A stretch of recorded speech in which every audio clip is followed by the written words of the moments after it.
तो हम जन्म कुंडली में, लगन कुंडली में थर्ड हाउस के स्वामी के बारे में बात कर रहे थे। थर्ड हाउस का स्वामी जब भी आपके चार्ट में विभिन्न भाव में बैठेगा तो वो आपको किस प्रकार के रिजल्ट प्रोवाइड करेगा। अब तक हमने जो चर्चा की है दूसरे भाव तक हम बात कर चुके हैं। इस वीडियो में देखेंगे अगर थर्ड हाउस का स्वामी आपका थर्ड हाउस में ही बैठ रहा है आपके चार्ट में, तब आपको इस कंडीशन को किस प्रकार से विचार करना चाहिए। देखिए, कोई भी प्लेनेट अगर अपने ही घर में बैठ रहा है तो वो खुद भी बहुत ज़्यादा स्ट्रांग होगा और उस भाव को भी वो बहुत ज़्यादा बल देगा। इसलिए आपका थर्ड हाउस का स्वामी थर्ड हाउस में होने से वो प्लेनेट भी बहुत ज़्यादा स्ट्रांग हुआ है और वो भाव भी बहुत ज़्यादा बली हुआ है। तो कहीं ना कहीं भाव बल के हिसाब से भी अगर हम इसको देखेंगे या ग्रह के बल के हिसाब से भी इसको देखेंगे तो आपको थर्ड हाउस पे जीवन में ज़्यादा फोकस करना चाहिए। आपको थर्ड हाउस से जीवन में ज़्यादा उम्मीद लगानी चाहिए। जो आपका थर्ड लॉर्ड है वो आपको ये जरूर देखना है कि क्या वक्री तो नहीं है, क्या थर्ड हाउस में बैठा है तो वो अस्त तो नहीं है। देखिए, थर्ड लॉर्ड की भूमिका वैसे भी हमारे जीवन में बहुत ज्यादा रहती है क्योंकि वर्तमान युग है वो थर्ड हाउस से ही जुड़ा है पूरा का पूरा। कम्युनिकेशन का जितना भी इस समय जो भी चल रहा है, ये ट्रेंड जो है वो कहीं ना कहीं थर्ड हाउस से ही संबंधित है। तो आपका जो कम्युनिकेशन स्किल है वो तो स्ट्रांग होगा ही होगा थर्ड हाउस में बैठने की वजह से, और कहीं ना कहीं जो आपकी विल पावर है उसको भी ये आपका थर्ड लॉर्ड बहुत ज़्यादा स्ट्रांग बना देगा। अब आपको यहाँ फोकस करना पड़ेगा प्लेनेट विशेष पर कि वो प्लेनेट कौन सा है जो आपका थर्ड लॉर्ड है। इसके साथ साथ आपको ये भी देखना चाहिए कि वो थर्ड हाउस का स्वामी वो अन्य किस भाव का स्वामी है, क्योंकि थर्ड हाउस तो आपकी खुद की स्किल्स है, आपका खुद का प्रयास है, खुद का एफर्ट है। और आप जो कुछ भी करेंगे किसी भी काम को करने को लेकर, चाहे आप एक अच्छी प्लानिंग करेंगे, चाहे आप कोई भी योजना बनाएंगे या आप कोई भी एफर्ट करेंगे, चाहे वो आप किसी भी तरीके से कर रहे हो, तो थर्ड हाउस का रोल है कोई भी आपको टारगेट अचीव करना है उसको आप अचीव कैसे करेंगे, प्लानिंग कैसे करेंगे उसके, और कितना ज़्यादा एफर्ट उसके लिए आपको चाहिएगा, किस प्रकार से आप उस काम को करेंगे। तो यहाँ पे देखिए, जो भी प्लेनेट इस प्रकार के बैठे हैं अगर आपके थर्ड हाउस में थर्ड लॉर्ड होके, सूर्य जैसे ग्रह हैं, अगर मंगल जैसे ग्रह हैं, तो वो आपको एफर्ट करना बहुत ज़्यादा इजी बना देते हैं, लेकिन उनकी एनर्जी को कहीं ना कहीं आपको बहुत ज़्यादा कंट्रोल भी करना होता है। तो अब थर्ड लॉर्ड है वो कितना ज्यादा स्ट्रांग है आपके थर्ड हाउस में बैठते हुए, इसके साथ साथ वो थर्ड हाउस का स्वामी अन्य जिस भाव का भी स्वामी होगा उस भाव से संबंधित काम भी वो आपके लिए बहुत ज्यादा आसान कर देगा, क्योंकि उस भाव से जुड़े हुए काम करना अब आपके लिए काफी ज्यादा इजी होने वाला है। उस भाव से संबंधित आप अपनी एनर्जी का अगर इस्तेमाल करें, अपनी स्किल्स का अगर इस्तेमाल करें काम करने में, तो आपके लिए बहुत ज्यादा इजी रहने वाला है। तो थर्ड हाउस का स्वामी अन्य जिस भाव का भी स्वामी है उस भाव पे भी आपका पूर्ण रूप से फोकस होना ही चाहिए। थर्ड हाउस का लॉर्ड अगर थर्ड हाउस में है तो ज्यादातर ऐसे लोगों को अपने इंटरेस्ट और अपने स्किल्स के हिसाब से ही अपना करियर भी चुनना चाहिए। हाँ, हालांकि यहाँ प्लेनेट विशेष का रोल बहुत ज्यादा महत्वपूर्ण है। जैसे सपोज करो अगर किसी का थर्ड लॉर्ड अगर बृहस्पति जैसा ग्रह है तो ऐसे जातक एक अच्छे लेखक बन सकते हैं, टीचर बन सकते हैं, और वो काफी बुद्धिमान और विवेकशील व्यक्ति होंगे, काफी ज्यादा जिज्ञासु होंगे।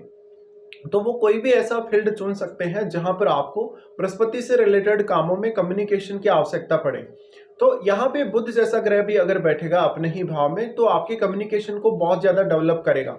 लेकिन बुध एक ड्यूअल प्लेनेट है और बृहस्पति भी एक ड्यूअल प्लेनेट है, इसलिए आपकी स्किल्स बहुत ज्यादा रहेंगी। अब आपको कौन सी स्किल कहाँ यूज करनी है, इसी हिसाब से अगर हम मंगल को भी लेंगे तो मंगल अगर थर्ड हाउस में बैठेगा, मंगल के थर्ड हाउस में होने से आपको फिजिकल एफर्ट लगाना थोड़ा ज्यादा आसान होगा कहीं ना कहीं।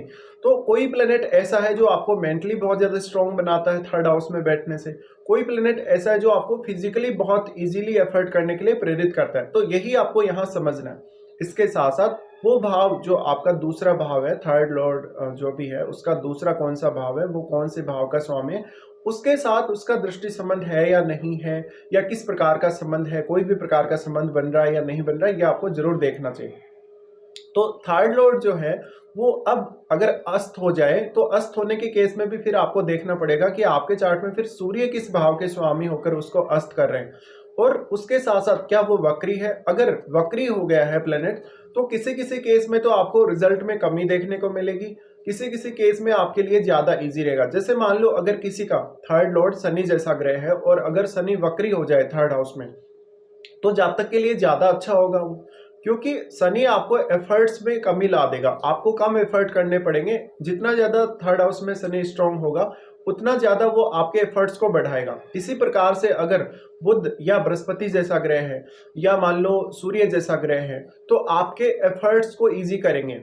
लेकिन कहीं ना कहीं अगर चंद्रमा जैसा ग्रह बैठ जाए थर्ड हाउस में, तो वो आपके एफर्ट्स को बहुत ज़्यादा बढ़ा देगा।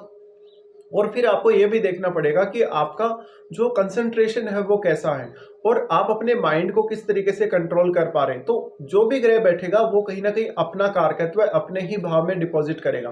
तो उस कारकत्व को आपको किस प्रकार से काम में लेना है। जैसे अगर चंद्रमा है आपका थर्ड लॉर्ड, तो थर्ड लॉर्ड होने की वजह से आप अपने मानसिक रूप से जो स्किल है उन पे ज़्यादा फोकस करें, इमेजिनेशन पे ज़्यादा ध्यान दें, आपकी क्रिएटिविटी पे ज़्यादा ध्यान दें और मून से रिलेटेड जो भी आपके रिश्ते हैं उन पर भी ध्यान दें। अगर यहाँ शुक्र जैसा प्लेनेट है थर्ड हाउस का स्वामी, तो थर्ड हाउस का स्वामी शुक्र होने की वजह से आप में क्रिएटिव स्किल्स का ज़्यादा कहीं ना कहीं विकास हो सकता है और थोड़े आप फनी टाइप के और बहुत ज़्यादा फन लविंग भी हो सकते हैं। यहाँ पे अगर मान लो राहु केतु का इन्वॉल्वमेंट है थर्ड लॉर्ड के साथ किसी भी प्रकार से, चाहे थर्ड लॉर्ड के साथ वो ग्रह युति करके बैठे हों, चाहे उनका दृष्टि संबंध बन रहा है या किसी भी प्रकार का मान लो संबंध बन रहा है, तो ये बहुत ही ज़्यादा आपको एनालाइज करने की जरूरत पड़ जाएगी इसमें। क्योंकि राहु और केतु का हमेशा ही प्रभाव बहुत ज़्यादा एक्सट्रीम होता है। हालांकि राहु थर्ड हाउस में बहुत ही ज़्यादा स्ट्रॉन्ग माने जाते हैं, लेकिन कौन से प्लेनेट का आपका जो घर है थर्ड हाउस है वो आपको देखना है। तो यहाँ पे आपको यही सब देखना पड़ेगा।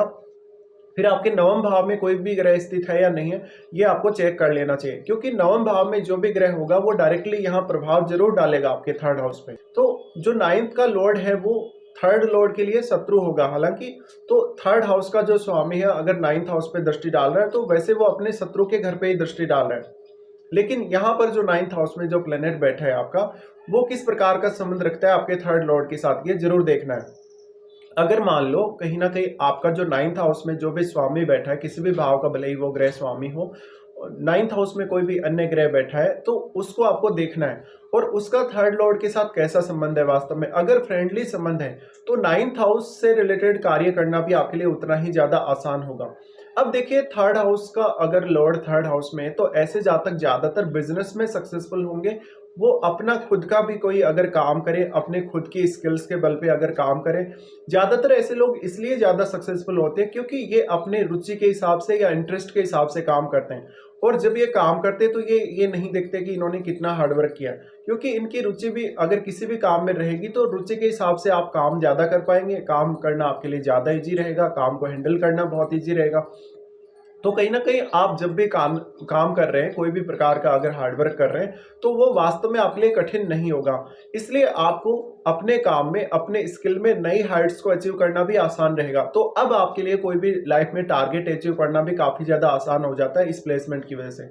अब आपको ये भी देखना पड़ेगा कि आपका जो थर्ड हाउस का स्वामी है वो थर्ड हाउस में तो है, लेकिन उसके साथ कोई भी अन्य ग्रह बैठा है या थर्ड हाउस में नहीं बैठा है।